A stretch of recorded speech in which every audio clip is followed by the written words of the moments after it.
Ya, saya sebagai manusia pasti ada rasa kecewa adalah. Akan tetapi kecewa itu kan ada yang kecewa berat, kecewa ringan.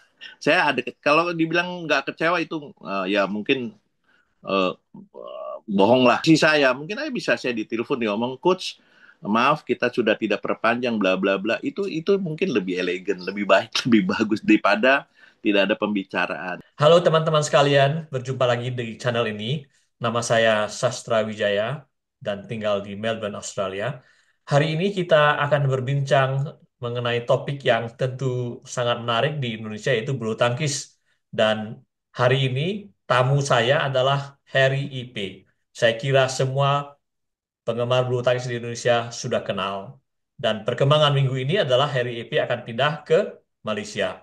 Hal yang menurut saya mengejutkan. Saya baru lihat bahwa mulai 1 Februari akan pindah ke Kuala Lumpur. Bagaimana Ya, proses ini? Kok begitu cepat perkembangannya?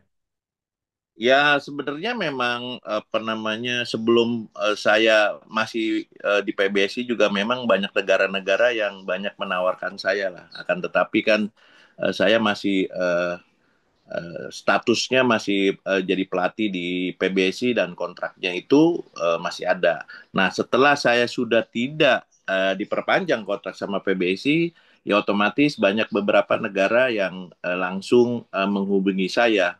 Tapi kesan saya ini saya dari jauh melihat bahwa Ya, setelah PBSI Anda bergerak begitu cepat dengan Malaysia ini, apakah karena memang masih semangat melatih atau bagaimana? ya itu kan mungkin gerak-gerak cepatnya dari Malaysia, dari BAM.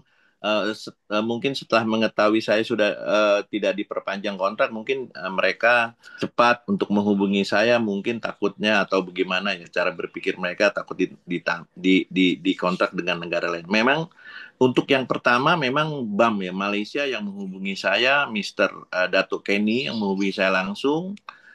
Jadi ada proses apa namanya dialog lah bicara via telepon seperti itu. Memang ada satu lagi dari Thailand. Thailand ada dua ya. Thailand itu ada akademi satu, satu lagi yang nasional. Tapi memang saya lebih fokus ke Malaysia karena memang di Malaysia BAM ini yang dahulu pertama kali yang menghubungi saya. Kalau dari PBSI, apakah Anda sebelum dikontak oleh Malaysia ini sudah tahu bahwa nggak bakal dipakai lagi atau sebenarnya nggak mengira bahwa kontraknya diberhentikan?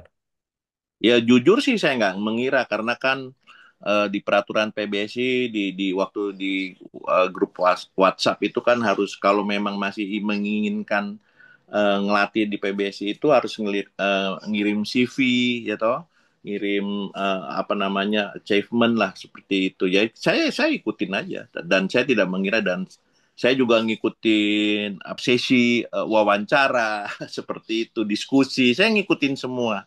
Tapi ternyata di hari terakhirnya tidak ada panggilan untuk menghadap untuk apa nama interview secara langsung untuk masalah lama kontrak, salary atau dan lain-lainnya. Jadi saya merasa tidak dipanggil lagi. Waktu itu kan dikasih tahu itu jam lebih kurang jam 4 lah. Tapi sampai malam pun tidak ada ya. Saya udah ngerasa oh ini mungkin tidak diperpanjang dan saya menghubungi salah satu pelatih. Saya tanya ada jadi saya udah mengambil kesimpulan oh mungkin saya udah nggak diperpanjang.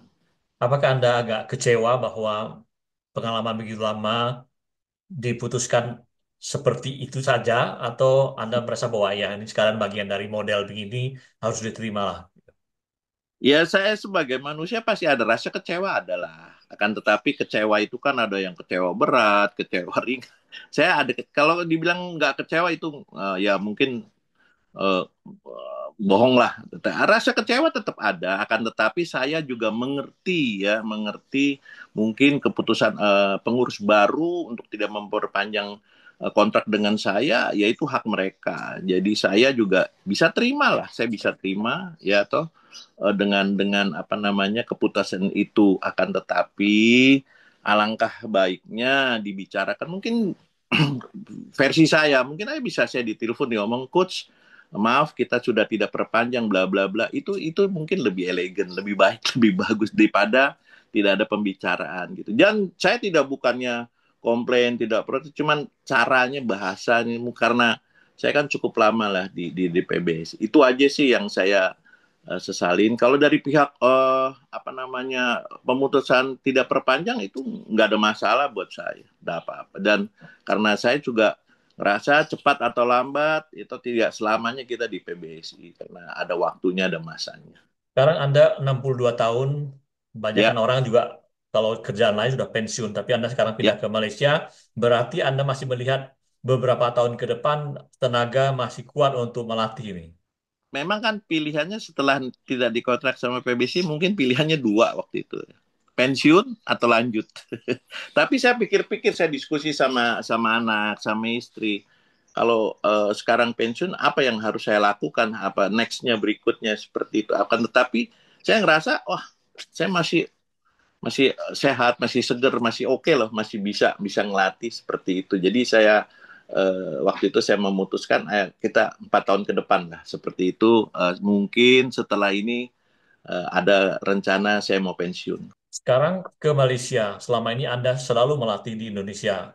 Walaupun Ya, Malaysia negara tetangga, tetap saja budayanya berbeda, mungkin pemain yang dilatih akan berbeda. Apakah betul. ada kekhawatiran bahwa penyesuaian dirinya nanti agak susah ke sana atau tidak? Lalu saya ada pemikiran seperti itu. Memang ada sebelum itu juga ada India juga ada nelpon saya nawarin saya, cuman memang waktu itu posisi saya ngambil keputusan karena waktu itu saya masih di PBSI juga. Saya juga memikirkan kan adaptasi bahasa budaya itu juga harus dipikirkan dan juga apa namanya para pemain gitu. Tapi kenapa saya mengambil keputusan di negara tetangga Malaysia? Karena mungkin budaya, makanan, adaptasinya tidak terlalu apa ya, tidak terlalu membutuhkan waktu yang lama. Satu, kedua, di sana pun ada teman-teman, rekan-rekan, ada Rexi, ada Nova, ada Jeffer. Mungkin komunikasi di suasana di coach di Malaysia itu mungkin lebih ya beda-beda dikit lah sama di Indonesia. Jadi itu saya ngambil keputusan kenapa saya terima di ngelatih di Malaysia.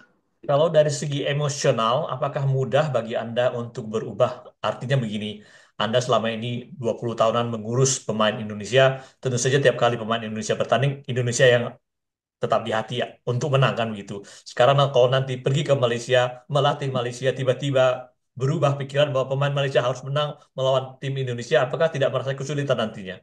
Pasti untuk awal-awal pasti ada, akan tetapi kita berpikir lagi ini kan pekerjaan yang saya berpikir profesional. Jadi memang tidak mudah untuk adaptasi untuk memisahkan antara saya memang masih tetap orang Indonesia, akan tetapi pekerjaan saya ngelatih di negara lain. Jadi uh, apa ya? Saya utamakan dulu ke profesionalismenya saya dikedepankan. Jadi memang tidak kalau ngomong memang mudah tapi emosional itu pasti ada. Akan tetapi dengan berjalannya waktu saya berharap bisa memisahkan lah seperti itu. Sekarang kalau kita lihat bahwa Malaysia sudah bicara serius mengenai Olimpiade 2028 dan mereka Ya, belum pernah mendapatkan medali emas dan salah satu tentu saja ganda putra akan jadi tumpuan besar. Anda melihat ya. bahwa ini lebih katakanlah tantangan yang lebih berat dibandingkan kalau melatih Indonesia. Menurut saya sama karena setiap negara dimanapun, apalagi Indonesia, Malaysia, negara bulu tangkis yang berharap pemainnya ada yang bisa medali emas di Olimpik. Semua target utama semua mengarah ke sana. Kalau dibilang berat, menurut saya sama aja ya. Walaupun walau saya di Malaysia atau saya di Indonesia, hampir sama. Target itu selalu diutamakan karena memang di puncak olahraga apapun memang Olimpik yang nomor satu. Kalau kita balik bicara mengenai pengalaman Anda melatih di Indonesia selama sekian lama itu, pengalaman ataupun momen apa yang paling berkesan selama saya kira tentu banyak sekali ya Piala Thomas, All England, kejuaraan dunia itu kan begitu banyak Anda terlibat dengan para pemain. Apakah ada pengalaman-pengalaman yang berkesan sampai sekarang? Yang pasti tetap yang tadi saya bilang puncak olahraga itu di Olimpik. Jadi waktu Olimpik 2000 Sydney 2000 Chandra Tony merebut medali emas itu yang kesannya yang apa namanya luar biasa ya. Tapi ada beberapa juga kesan apa namanya memori-memori yang sulit untuk kita lupakan ya. Tidak, memang dari urutan itu di Olimpik 2000 itu saya medali emas kan. Kita Indonesia tiga finalis, cuman saya main terakhir di ganda putra Tony Chandra bisa memberikan medali emas itu suatu kenangan yang luar biasa buat saya. Itu satu. Kedua, mungkin ada beberapa turnamen yang kejuaraan dunia ya yang di 2015 pas kebetulan finalnya Hendra Aksan itu dimainnya di Istora kita sebagai tuan rumah. Jadi pas finalnya itu tanggal 16 Agustus. Nah, besoknya kita upacara kan 17 Agustus kemerdekaan. Jadi kita udah rayain dulu di Istora itu naikin bendera, nyanyi lagu Indonesia Raya, dinyanyikan dengan seluruh satu gedung dengan yang luar biasa lah. Itu kesan-kesan yang apa namanya yang sulit untuk dilupakan, dan ada beberapa lagi All England atau kejuaraan dunia yang lainnya lebih kurang kira-kira seperti itu. Ketika Anda masih muda dulu, waktu jadi pemain ataupun masih kecil, itu pernah membayangkan bahwa di satu saat nanti jadi pelatih di Indonesia dan sesukses seperti sampai sekarang? Kalau saya sebenarnya jujur tidak berpikir untuk jadi coach ya, jadi pelatih. Dulu keinginannya jadi pemain terkenal lah, pemain dunia katakanlah seperti itu. Tapi ketika cedera itu datang 1988 itu kaki saya cedera. Waktu itu main double kejuaraan nasional lawan Edi Hartono Gunawan di Pontianak, itulah set ketiga cedera. Nah, dari cedera itu apa namanya saya mencoba balik lagi dan mencoba lagi dan masih tetap cedera berulang-ulang. Akhirnya saya memutuskan udah berhenti lah. Yang membuka jalan saya sebagai pelatih adalah Lius Pongo. Karena Lius Pongo nelpon saya untuk bilang, Her, mau nggak nyoba ngelatih di Tangkas? Karena Tangkas itu belum ada pelatih ganda putranya waktu itu. Dan saya bilang, yes boleh saya coba apa namanya Lius. Akhirnya itulah awal mulanya saya berkecimpung sebagai pelatih di bulu tangkis. Saya juga tahu bahwa Anda suka dengan burung dan saya lihat di Facebook Anda banyak ikut lomba-lomba burung. Bagaimana Ya. bisa mengkombinasikan antara kepelatihan bulu tangkis dengan begitu sibuknya dan juga masih kemudian ngurusin burung ini? Jadi kalau itu kan sebenarnya hobi saya, salah satu hobi saya untuk ya mungkin menghilangkan rasa letih atau jenuh di kepelatihan. Jadi ada suatu hiburan lah hobi. Akan tetapi saya memang jujur tidak langsung menangani apa mengurus burung-burung itu. Jadi saya ada satu atau dua orang yang ngurusin apa namanya yang melihara, yang rawat, yang ngurus burung seperti itu. Jadi saya tidak selalu 100% saya apa namanya ngurusin burung itu. Jadi saya paling minggu kita datang ke event-event lomba di apa namanya lomba burung seperti itu ya. Saya cuma hari Minggu aja. Jadi hari-hari lainnya lebih banyak ditanganin burung-burung saya itu, peliharaan saya itu sama yang ngurus itu. Kalau di perburungan bilangnya joki. Jadi joki yang lebih banyak apa namanya yang ngurusin, saya cuma hanya menikmati waktu saat apa namanya lombanya. Jadi nanti kalau ke Malaysia ini nggak begitu terpengaruh, maksudnya bahwa nanti pergi sendiri ataupun bersama keluarga ngurus bulu Ya, tangkis, burungnya tetap di Jakarta gitu kira-kira. ya kira-kira kayak gitu. Tetap burung tetap dipiara sama pegawai saya untuk pergi ke lomba seperti apa. Cuman ngatur jadwalnya. Saya cuman mungkin kontrol dari apa bisa sekarang dengan Zoom, gitu, dengan kirim video bisa bisa ya menghibur saya. Ya lebih kurang kira-kira kalau pas waktu saya ngelatih di Indonesia juga kan pas kebetulan saya pertandingan di luar negeri, saya kontrol anak apa yang pengurusin burung, mungkin dia kirim video seperti apa, lebih kurang seperti itulah. Cuman ini mungkin jangka waktunya lebih lama. Oke, kalau kita balik ke pelatihan, coach, apa Ya, yang kira-kira you bisa berikan masukan kepada bekas pemain ataupun para pemain sekarang yang ingin jadi pelatih? Apa sih kunci sukses seorang pelatih itu apa? kalau menurut saya harus totalitas ya, fokus gitu. Kita harus memang kalau sudah memilih karir sebagai pelatih, kita harus totalitas. Totalitas itu mencakup keseluruhan ya. Kita harus fokus, disiplin, bla bla bla aja. harus totalitas gitu. Jadi kita harus 100%, katakanlah harus 100%, dan juga jangan lupa harus selalu belajar. Jangan merasa cukup cukup puas gitu. Karena olahraga ini selalu berkembang ya, ilmunya selalu bertambah terus berkembang dari tahun ke tahun. Jadi metode-metode kita harus ngikutin metode-metode yang up to date.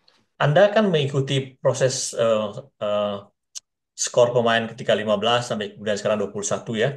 Apakah Ya, ketika ada perubahan eh, format itu tuh para pelatihnya juga kemudian berubah cara melatih atau tidak?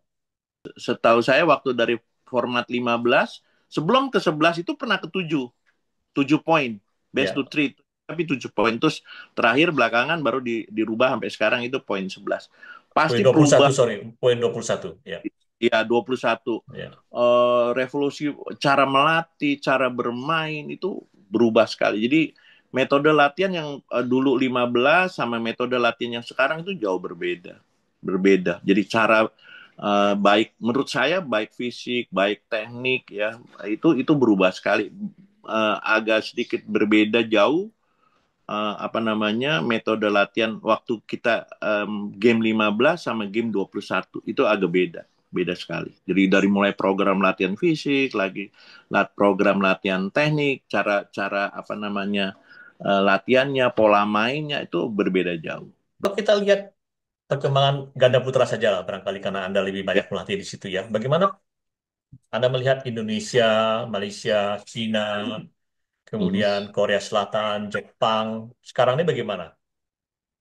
Menurut saya pasca pasca Olimpik Olimpik 2024 ini perubahan regenerasi pemain itu kan kelihatan. Jadi pemain-pemain yang senior ada beberapa pemain yang sudah retired, ada sudah nggak banyak, ada 2-3 pasang yang sudah tidak main. Ini regenerasi yang berikutnya untuk persiapan 2028. Perkembangan cukup baik. Jadi kalau posisi sekarang saya lihat itu merata ya. Ada Malaysia, ada Indonesia, terus ada Korea, ya ada Cina, itu ada pasangan-pasangan, ada Taipei, itu ada regenerasi nextnya di ganda putra yang harus di apa ya, diwaspadain gitu loh. Jadi perkembangannya ini merata. Kalau menurut saya di ganda putra cukup merata ya, untuk level dunia di ganda putranya. Jadi perkembangannya menurut saya cukup bersaing ya, cukup kansnya terbuka untuk siapa yang pemain negara yang lebih siap mempersiapkan pemain itu, ya mungkin menurut saya bisa lebih berhasil nantinya. Oke, balik ke Malaysia lagi. Menurut Anda berapa lama waktu yang Anda perlukan untuk adaptasi dan apakah Anda yakin bahwa Anda akan bisa menyelesaikan kontrak dengan Malaysia sampai selesai seperti yang Anda harapkan? Saya tetap pasti berharap kontrak saya akan berjalan dengan baik, lancar sampai 2028. Akan tetapi saya juga harus beradaptasi untuk terutama para pemainnya. Saya masih belum bisa me, apa ya, mengkira-kira gitu ya. Oh, berapa lama saya beradaptasi? Tapi tergantung dari para pemain itu bisa bekerja sama sama saya. Jadi jangan hanya saya aja yang adaptasi. Jadi ini saling dua dua dua apa ya? Dua kategori atau dua dua pihak. Jadi para pemain dan para pelatih, saya dan nanti asisten saya bisa beradaptasi, bisa kerja sama. Nah, itu yang jauh lebih penting menurut saya, yang bisa melancarkan kerjasama ini dan menjalankan kontrak saya sampai selesai. Jadi saya butuh, nggak mungkin saya beberapa bulan ya, minimal minimal itu kalau bisa paling cepat itu 6 bulan, itu udah paling cepat itu. Menurut saya sih, pengalaman saya seperti itu. Gitu. Tapi balik lagi, kepercayaan trust pemain kepada pelatih itu jauh lebih penting menurut saya. Ya, Reksi ada di sana. Reksi lebih muda dari Anda jadi ya, direktur kepelatihan di atas ya, Anda. ya. Bagaimana Anda nanti melihat hubungan kerja ini? Apakah lihat ada masalah atau ya, Reksi sesama orang Indonesia jadi pasti akan mudah? Cuman melihatnya. Pertama-tama saya masih harus terima kasih sama Reksi. Biar bagaimanapun ini ada campur tangan Reksi untuk membantu saya bisa dipercaya ngelatih di BAM. Jadi biar bagaimanapun Reksi kan ada rekomendasi mungkin ke BAM, seperti track record saya, mungkin Reksi juga tahu. Kalau masalah kerjasama atau itu tidak ada masalah sih menurut saya. Saya biasa berhubungan walaupun waktu taksi di Malaysia, saya di Indonesia juga tempo waktu kalau kita ketemu kita sering ngobrol, sering diskusi seperti itu karena kan biar bagaimanapun kita sama-sama dari Indonesia, satu kedua juga dulunya satu klub seperti itu. Jadi menurut saya tidak ada kendala. Walaupun Reksi lebih muda, posisi itu kan struktur kita harus hormatin itu. Walaupun saya lebih senior daripada Reksi, saya harus hormatin itu karena Reksi di posisinya di struktur di atas dan selama ini juga pernah kerjasama juga waktu Reksi di bidang pembinaan di PBSI, saya sudah pernah kerjasama juga. Menurut saya tidak ada masalah ya. Selama sejauh ini semua berjalan dengan baik. Gitu. Satu lagi yang saya kurang mengerti, Anda disebut sebagai coach naga api ya. Tapi saya lihat Hmm, Anda kan umurnya 62, bukan Sio Naga. Itu dari mana ya, ya? Saya kepengen tahu aja sekali. Saya tidak begitu begitu perkembangan. Apa yang terjadi dengan naga api dan itu? ya itu kan gelar nama julukan yang diberikan sama badminton lover yang saya tahu itu dari salah satu badminton lover dari China. Dari China yang memberikan nama saya Coach Naga Api, Aryono Coach apa nama Naga Air. Jadi waktu itu kan kita sering bertanding di China di daratan China dan kebetulan kita banyak meraih gelar di sana. Jadi mereka memberikan nama saya Coach Naga Api. Jadi itu gelar yang nama yang diberikan secara salah satu apa namanya badminton lover di China. Itu bukan nama saya sendiri yang memberikan. Jadi gelar itu nama saya diberikan sama salah satu penggemar bulu tangkis di China. Teman-teman sekalian, itu tadi bincang-bincang menarik dengan Coach Harry Ipe yang sekarang tidak lagi menjadi pelatih Indonesia, tetapi akan menjadi pelatih ganda putra di Malaysia. Mudah-mudahan sukses Coach, bagaimanapun, Ya, karena terima Anda kasih. ini karir profesional, Anda akan Ya, melatih di sana, tentu saja tugasnya adalah membuat anak didik Anda berhasil di tingkat internasional. amin. Terima kasih. Terima kasih Mas Astra.